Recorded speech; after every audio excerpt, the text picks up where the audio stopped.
Assalamualaikum warahmatullahi wabarakatuh.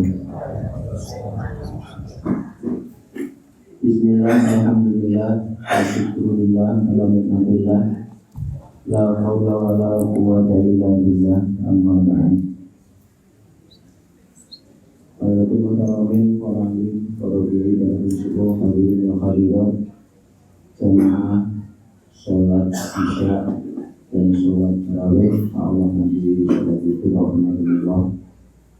Alhamdulillah sampai dengan malam hari ini atas izin Allah kita semua masih diberikan kekuatan dan kesempatan untuk melaksanakan puasa yang kesekian kalinya, dengan harapan puasa kita, ibadah kita, rukun kita, sedekah kita diterima oleh Allah Subhanahu wa Ta'ala. Amin ya rabbal alamin.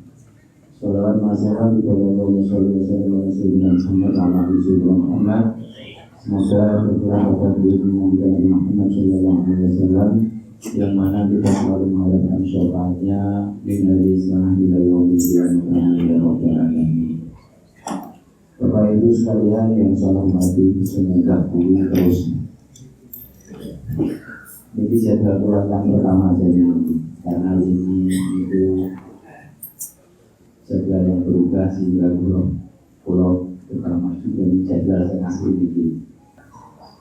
Izinkan saya menyampaikan sebuah materi yang sekiranya nanti kurang pas masih bisa dikoreksi. Kelapangan hati atau kelapangan dada itu dalam bahasa Arab kita kenal dengan qanaah. Qanaah itu berasal dari bahasa Arab, yaitu qanaah yang mengamu qanaahan, qanaatan, yang artinya merasa cukup atau merasa puas.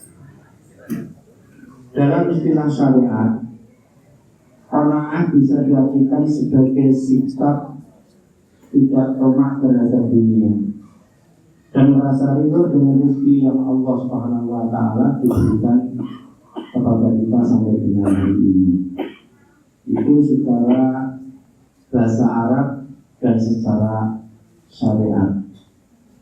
Izinkan kami menyampaikan qanaah dari sudut pandang tasawuf. Qanaah adalah merupakan kerelaan hati dalam menerima pemberian Allah Subhanahu wa Ta'ala.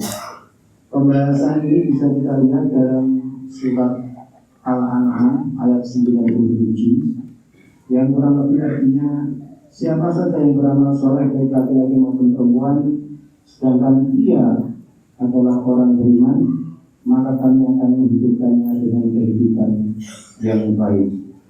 Sebagian ulama menafsirkan hayatan thayyibah adalah sikap qanaah. Qanaah adalah kekayaan yang tidak akan pernah habis terkuras. Dengan qanaah batin seorang menjadi lapang, dia tidak diburu oleh pemandangan di sekitarnya.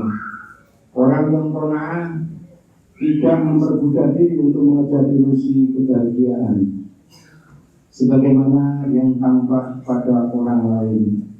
Dari Jabir bin Abdullah radhiyallahu anhu, ia berkata, Rasulullah sallallahu alaihi wasallam bersabda, qanaah itu bukan kekayaan yang tidak akan pernah sirna. Qanaah adalah jalan seorang untuk bersyukur. Tanpa qanaah seorang akan terus melihat ke atas. Ketika itu ia tidak pernah akan puas pada capaiannya selama ini dan tidak pernah akan bersyukur atas pemberian Allah Subhanahu wa Ta'ala.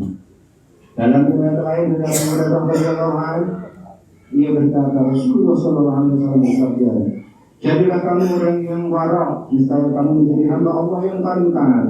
Jadilah kamu orang yang qanaah, niscaya kamu menjadi orang yang paling bersyukur. Perbuatlah kepada orang lain apa saja yang juga menyenangkan dirimu, niscaya kamu menjadi seorang mukmin yang sempurna. Berbuatlah yang baik kepada tetanggamu, niscaya kamu menjadi seorang muslim yang baik. Sedikitkan tertawa karena banyak tertawa dapat mematikan hati. Qanaah bukan hanya milik orang miskin, qanaah juga harus dimiliki orang yang berada. Orang miskin dan orang kaya memang seharusnya bersikap qanaah. Tanpa qanaah orang akan celaka dalam hidup. Orang miskin yang tidak bersikap qanaah akan menderita lahir dan batin, tetapi orang miskin akan menjadi mulia dan bermartabat ketika mereka memiliki sikap qanaah. Orang miskin adalah orang mati kecuali mereka yang akhirnya dihidupkan oleh Allah Subhanahu wa taala dengan kemuliaan qanaah. Orang yang qanaah dapat memiliki harga diri. Dengan sikap qanaah itu, ia tidak akan menjual harga dirinya demi suatu ambisi. Dalam salah satu hadis, Al-Bishr Al-Harbi mengatakan, sikap qanaah adalah kekuasaan yang tidak ditempati kecuali pada hati orang beriman. Orang yang qanaah selalu melihat ke dalam. Ia bersyukur pemberian Allah sekecil apapun. Kalau tidak ada qanaah, ia akan selalu membandingkan harta orang lain dengan harta miliknya.